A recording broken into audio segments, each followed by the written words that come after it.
Hello दोस्तों, सभी का एक बार फिर से स्वागत करते हैं आपके YouTube channel the competitive forum पर।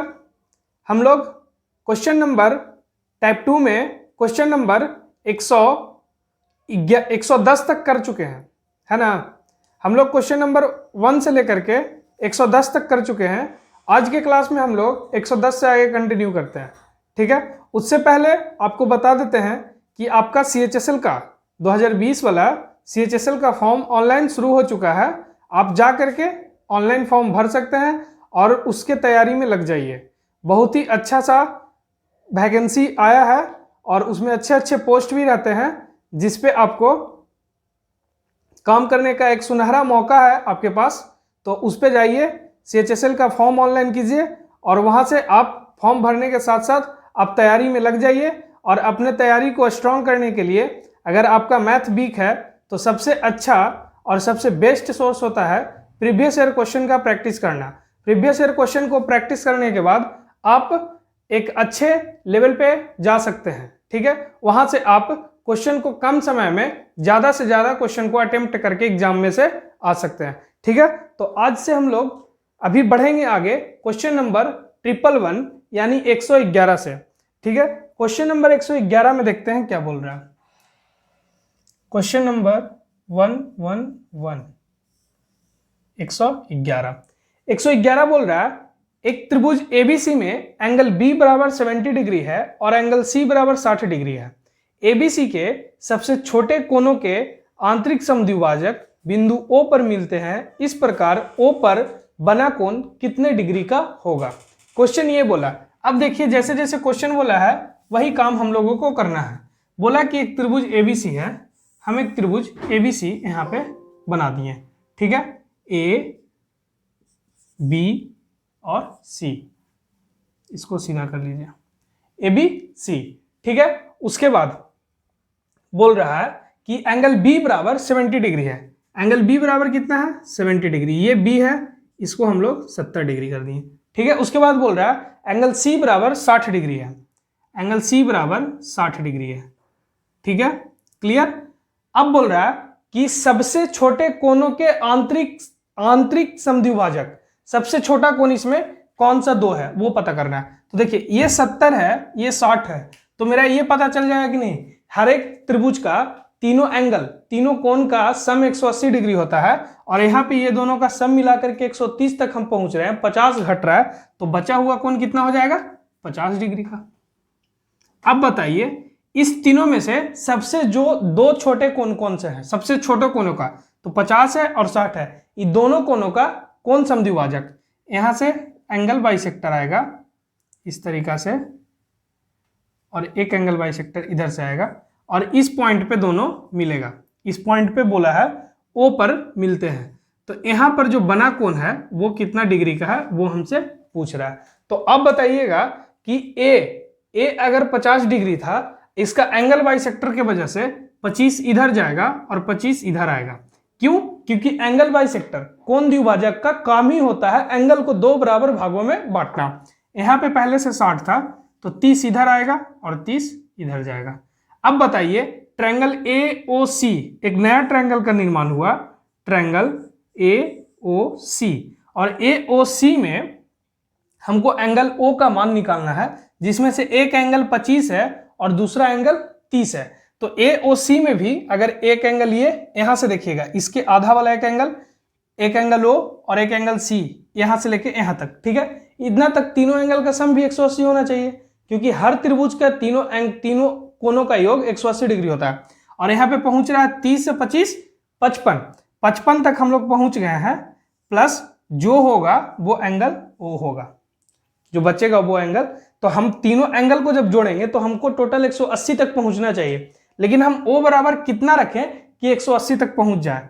तो O बराबर हम लोग रखेंगे 55 डिग्री प्लस 125 डिग्री। तो हम लोग देखिएगा, आप जोड़िएगा तो 180 तक पहुंच गया, ठीक है, 180 तक। ये हम सेंस बेस्ड से काम कर रहे हैं, दिमाग से सोच रहे हैं कि तीनों एंगल का सम इतना दो को जोड़ रहे हैं तो इतना तक पहुंच गया, तो हमको 180 तक पहुंचने के लिए कितना का जरूरत है। अगर इस तरीका से आप नहीं कर सकते हैं तो आप ऐसे करते हैं, angle A plus angle O plus angle C equal to 180 degree.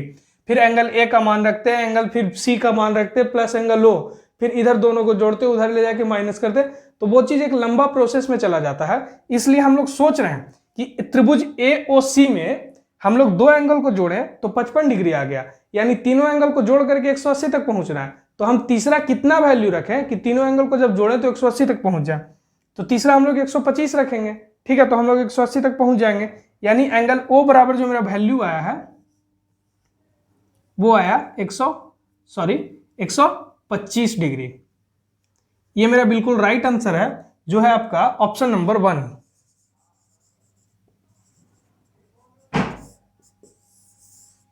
ठीक है, चलिए दोस्तों देखते हैं हमारा next question, question number 112। Question number 112 बोल रहा है किसी समबाहु त्रिभुज में एबीसी का केंद्रक जी है, यदि AB बराबर 6 सेंटीमीटर है तो AG की लंबाई क्या होगी। चलिए, बहुत आसान क्वेश्चन, पहले भी कराया जा चुका है, ठीक है, इसको दो तरीका से बताया जा चुका है। इसको चलिए हम शॉर्ट तरीका वाला ही अपनाते हैं, जिसमें कोई लेंदी नहीं है, सिंपल सा, और उसमें एक दो स्टेटमेंट जो बोलेंगे उससे आपको आगे का क्वेश्चन बनाने में हेल्प मिलेगा। तो आप लोग बात को ध्यान से सुनिएगा और समझिएगा। देखिए, बोल रहा है कि किसी समबाहु त्रिभुज एबीसी का केंद्रक जी है। समबाहु त्रिभुज बोल दिया, इसका मतलब ये जो तीनों साइड है वो आपस में बराबर है। उसके बाद यहाँ पे बोला है कि किसी का केंद्रक जी है, इसी त्रिभुज का केंद्रक जी है, ठीक है। अब बोल रहा है AB बराबर 6 सेंटीमीटर है, त्रिभुज एबीसी था तो AB बराबर 6 सेंटीमीटर ये हो गया, तो इस सब का सब 6-6 सेंटीमीटर का हो जाएगा। यहां तक कोई दिक्कत नहीं। अब आइए केंद्रक पे। केंद्रक कहते किसको है? केंद्रक उस पॉइंट को, उस बिंदु को बोलते हैं जिस बिंदु पे त्रिभुज के तीनों माध्यक आकर के मिलता है, उसी बिंदु को हम लोग केंद्रक बोलते हैं। तो मान लीजिए आप कि यहां से यहां तक का ये जो होगा वो माध्यक ही होगा। तो यहां मान लीजिए कि ये पॉइंट डी है। तो आपको एक चीज और पता होना चाहिए कि ए से लेकर के जी तक और जी से लेकर के डी तक का जो रेशियो होता है वो 2:1 में बढ़ता है। इस बात को हमेशा ध्यान में रखिएगा कि माध्यक को जो केंद्रक होता है वो 2:1 के रेशियो में बढ़ता है। अगर हम 2:1 रेशियो लगा के भी बनाए तो ये क्वेश्चन आसानी से सोल्व हो सकता है, लेकिन हम उसको क्वेश्चन उस तरीका से नहीं, एक और तरीका से बताते हैं। अगर आपको वो वाला तरीका देखना है तो आप पिछले वीडियो में बुक में देख सकते हैं कि इस टाइप का क्वेश्चन शायद 91 से 100 वाला के बीच में है एक क्वेश्चन, उसमें भी है, उस तरीका से हम बनाए हैं उसमें, तो आप जाकर के वहां पे देख सकते हैं। ठीक है, देखिए अब इसको किस तरीका से बनाते हैं।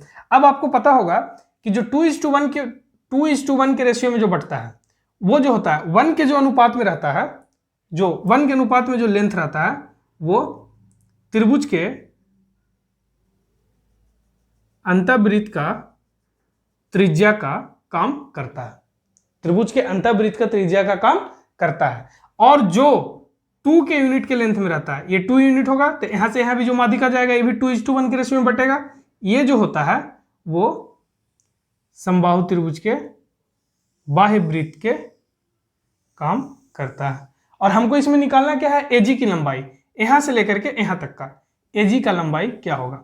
अब बताइए इस फिगर में ये तो यहां से लेकर के यहां तक, जी से लेकर के डी तक अंतःवृत्त का काम कर रहा है, अंतःवृत्त का त्रिज्या का, तो हम इसको मिटा देते हैं, आप कंफ्यूज नहीं होइएगा।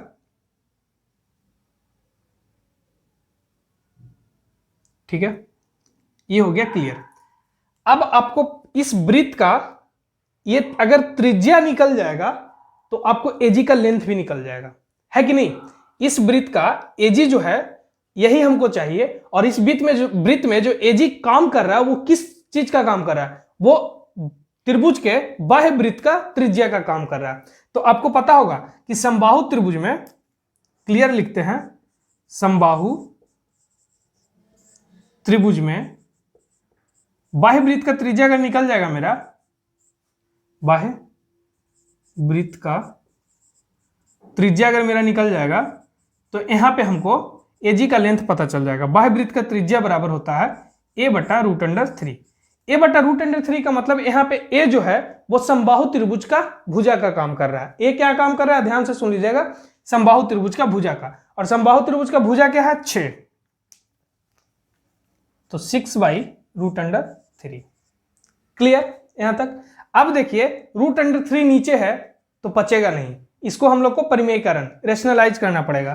तो √3 से ऊपर गुना, √3 से नीचे गुना, तो ये हो जाएगा 6√3/3। √3 से निकलेगा बाहर 3, ये कट जाएगा 2√3, यानी एजी का जो लेंथ आया वो 2√3 आ गया आंसर। अब बताइए ये जो एजी था, अभी हम जो 2√3 निकाले हैं वो बाह्य वृत्त का त्रिज्या है, लेकिन वही बाह्य वृत्त का त्रिज्या यहाँ पे एजी का है। क्लियर? तो एजी का आंसर आ गया 2√3, ये मेरा हो गया राइट आंसर, जो कि हो गया आपका ऑप्शन नंबर 2।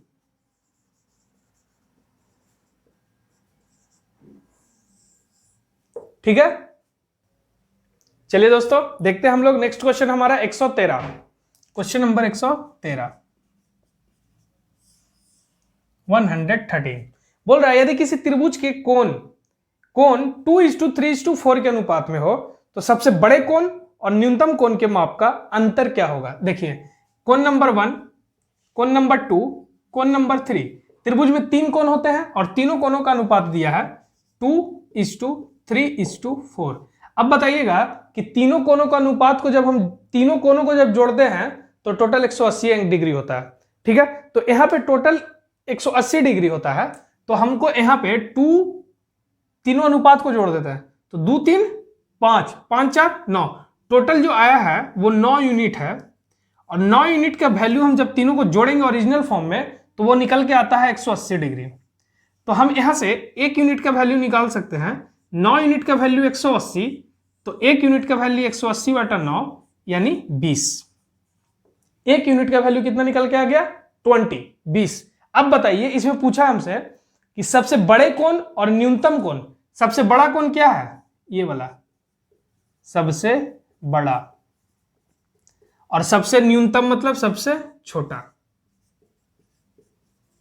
सबसे छोटा। ये दोनों कोण के न्यूनतम कोणों का माप क्या होगा। तो देखिए सबसे बड़ा कोण 4 और सबसे छोटा 2, तो 4 और 2 में अंतर सबसे बड़ा में और सबसे न्यूनतम में 4 - 2 = 2, यानी 2 यूनिट आएगा।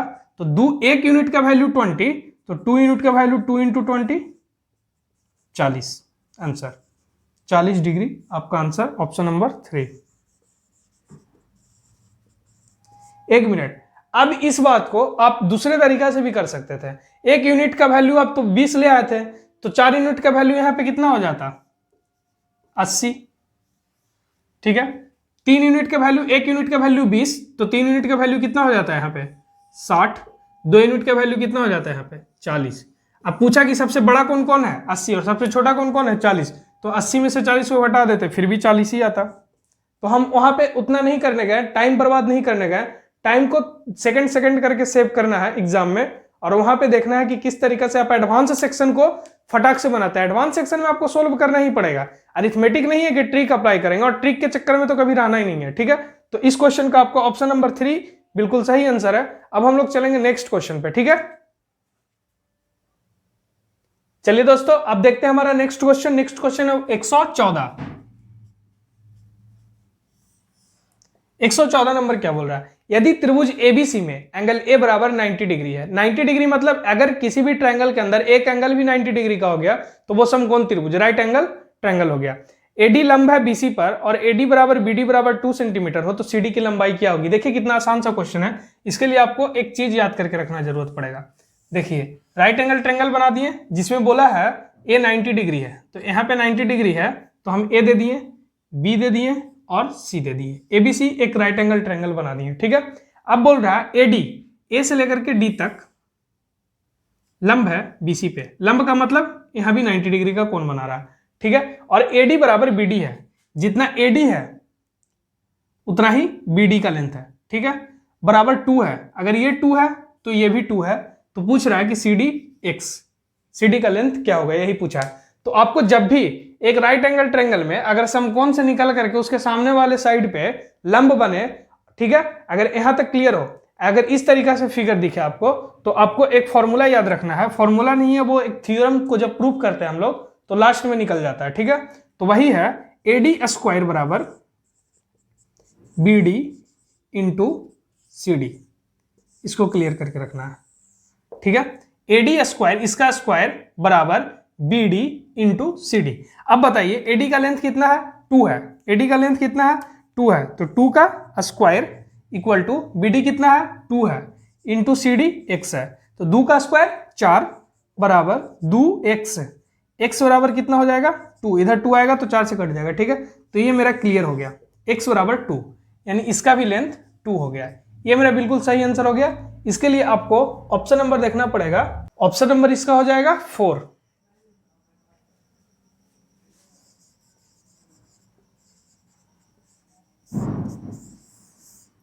ठीक है, चलिए अब देखते हैं हमारा नेक्स्ट क्वेश्चन, क्वेश्चन नंबर 115।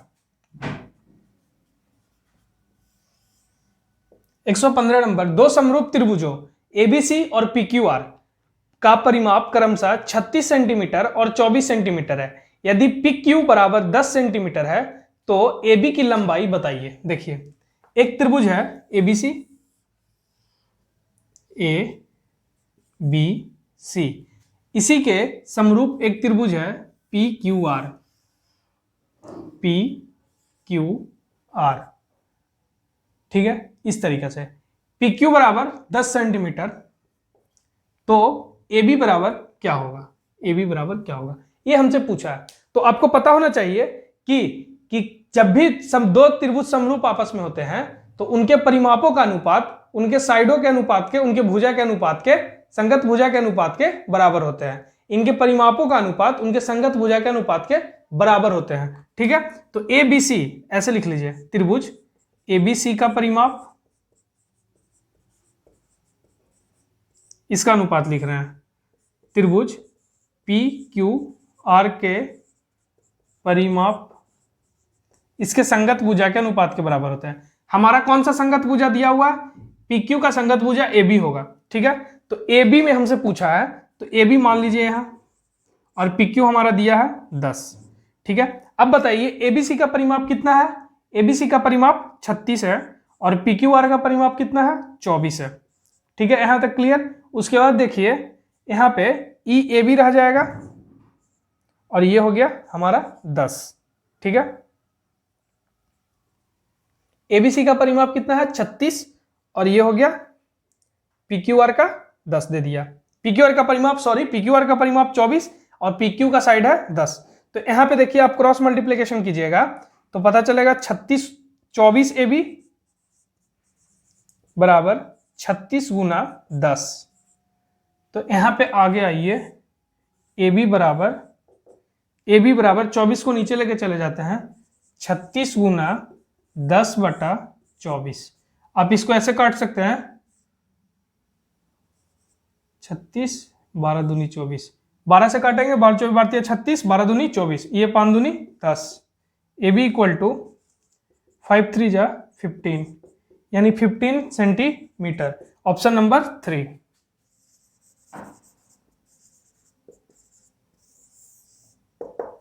ठीक है दोस्तों, तो इसका आ गया आंसर, AB का length AB equal to 15 centimetre, ठीक है। चलिए दोस्तों देखते हैं हमारा नेक्स्ट क्वेश्चन है क्वेश्चन नंबर 116।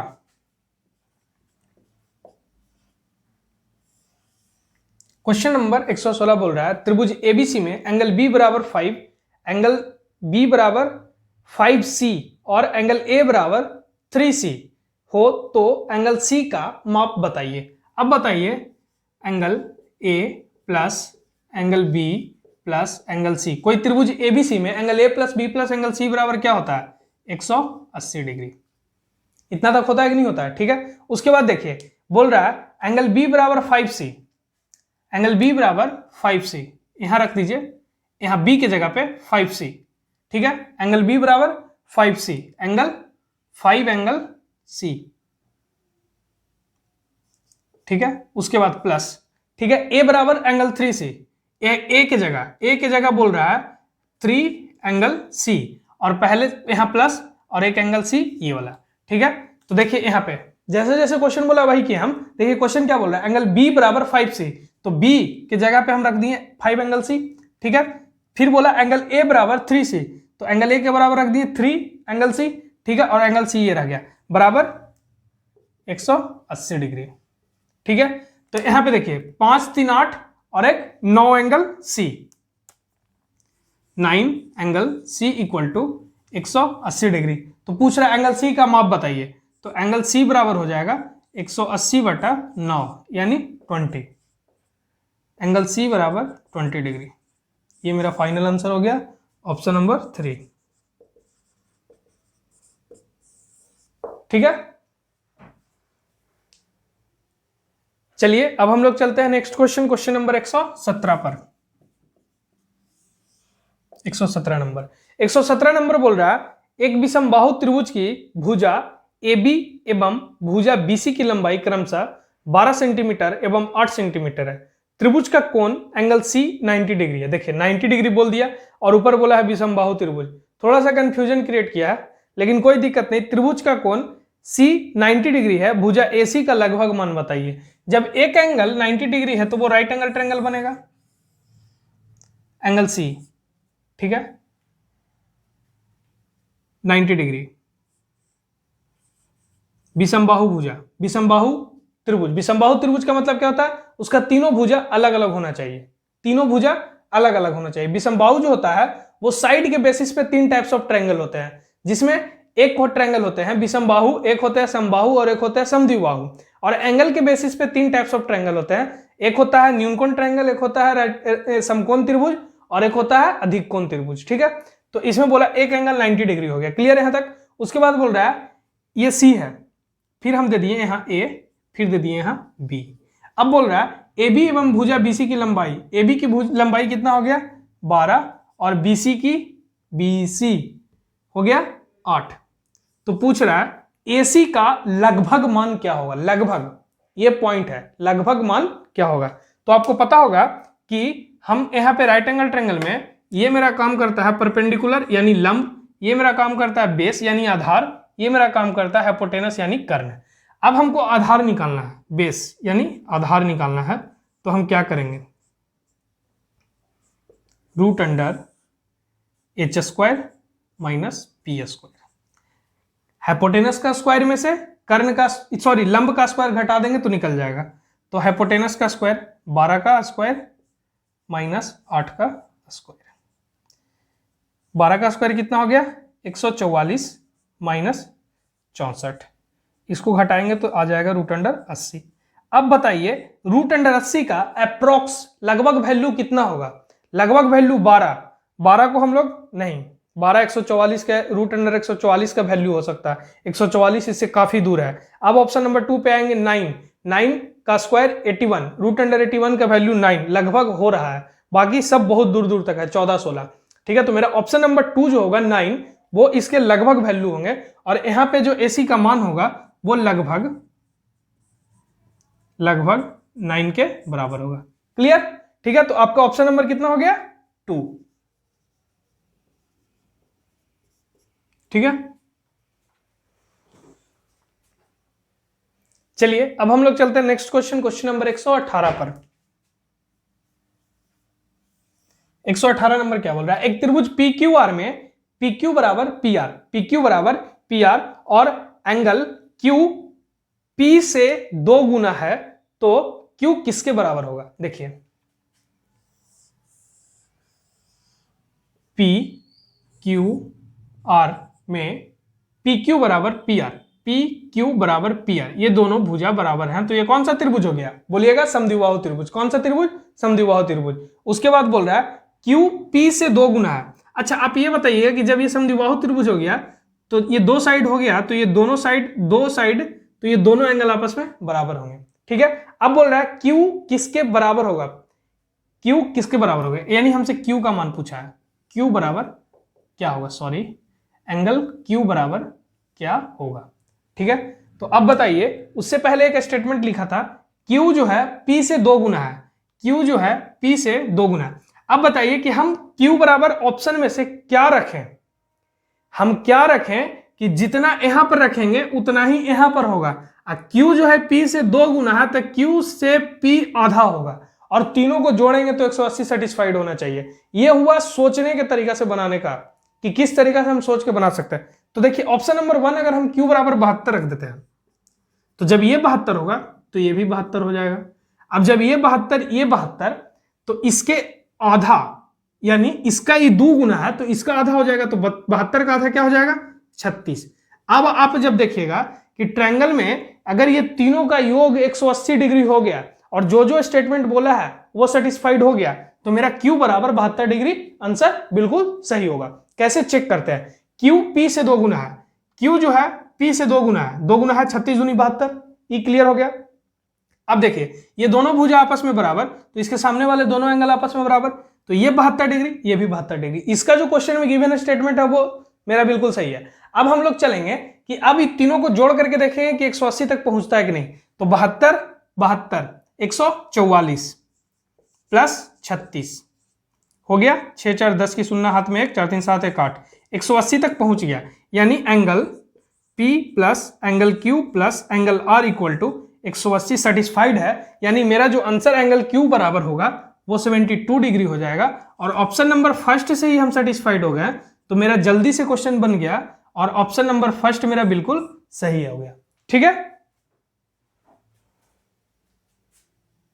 चलिए अब हम लोग चलते हैं क्वेश्चन नंबर 119 पे। क्वेश्चन नंबर 119 पे 119 बोल रहा है त्रिभुज एबीसी में यदि माध्यिका एडी जो है हाफ है बीसी का, तो एंगल बीएसी क्या होगा। देखिए कितना सिंपल सा क्वेश्चन है। ये त्रिभुज है ए बी सी में एडी जो माध्यिका है, यहां से जो माध्यिका है एडी, इसका जो लेंथ है ना एडी वो बीसी का आधा है, यानी बीसी का आधा। और जब माध्यिका होगा तो इसको बराबर बराबर भागों में बांटेगा, माध्यिका होगा तो इसको बराबर बराबर। अब इसी पूरा बीसी लेंथ है, पूरा बीसी लेंथ है, एकदम ध्यान से सुनिए और सुनते के साथ आंसर निकल जाएगा। ठीक है, ये पूरा बीसी है, तो जब इसका आधा ये है तो ये इसके बराबर हो जाएगा नहीं।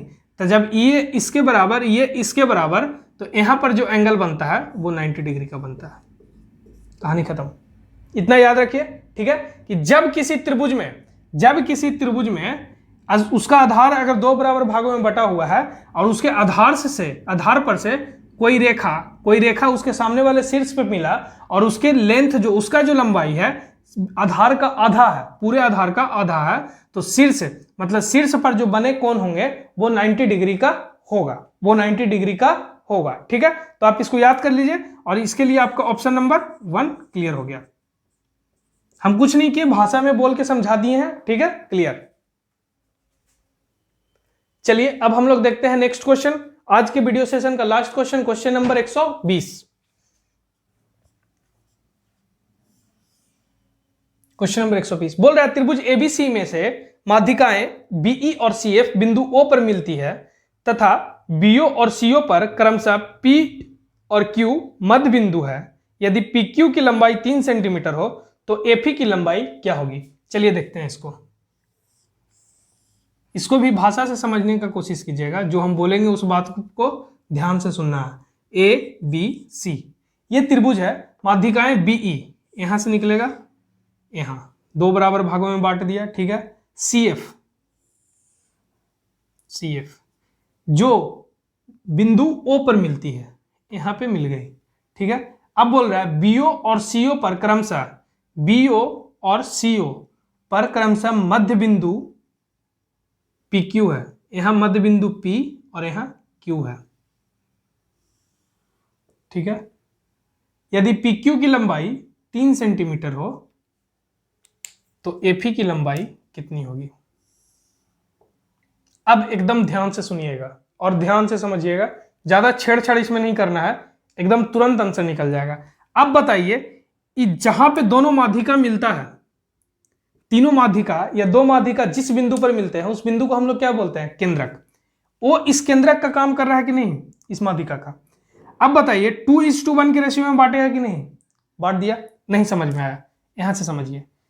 ये त्रिभुज है, ठीक है, इस त्रिभुज पे ये इस तरीका से है कि नहीं, बी सी ए, ये हो गया ई।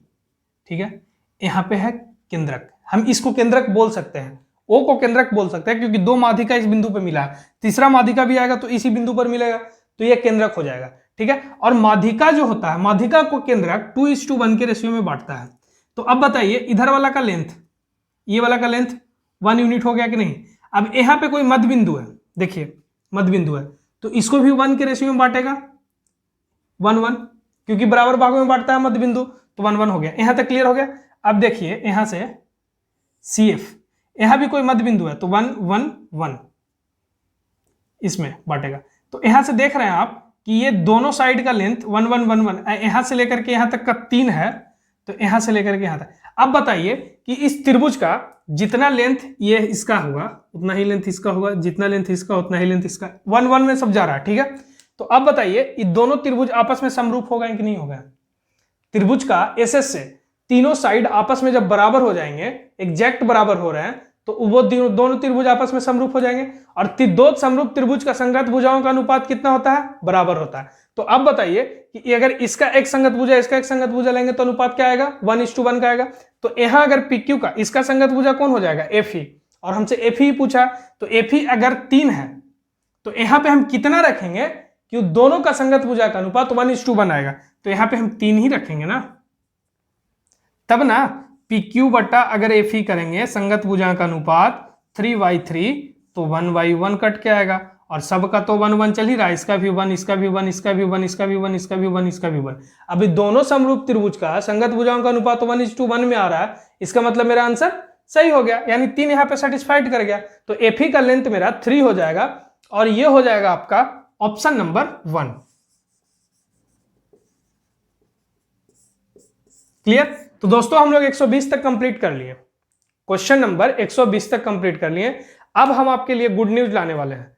एक गुड न्यूज ये लॉन्च कर रहे हैं कि अब हम लोग इस चैनल पे 10,500 का अरिथमेटिक सेक्शन स्टार्ट करने वाले हैं, और अरिथमेटिक सेक्शन इस तरीका से स्टार्ट करने वाले हैं कि उसका सॉल्यूशन आपको, एक क्वेश्चन को तो अरिथमेटिक में 3 4 टाइप 5 6 टाइप से भी बन जाता है, लेकिन हम वो सॉल्यूशन, एक ही सॉल्यूशन देंगे, हम वो सॉल्यूशन प्रोवाइड कराएंगे जिससे आपका कॉन्सेप्ट एकदम क्लियर हो जाएगा। जो कमजोर बच्चे हैं, जिनको भाषा समझने में प्रॉब्लम होता है, वो बहुत आसानी से समझ सकते हैं। ठीक है, तो आप हमारे चैनल के साथ बने रहिए, वीडियो को कंप्लीट देखिए, अगले बच्चों तक पहुंचाइए, आगे शेयर कीजिए। ठीक है, तब तक के लिए धन्यवाद, मिलते हैं हम लोग नेक्स्ट वीडियो से।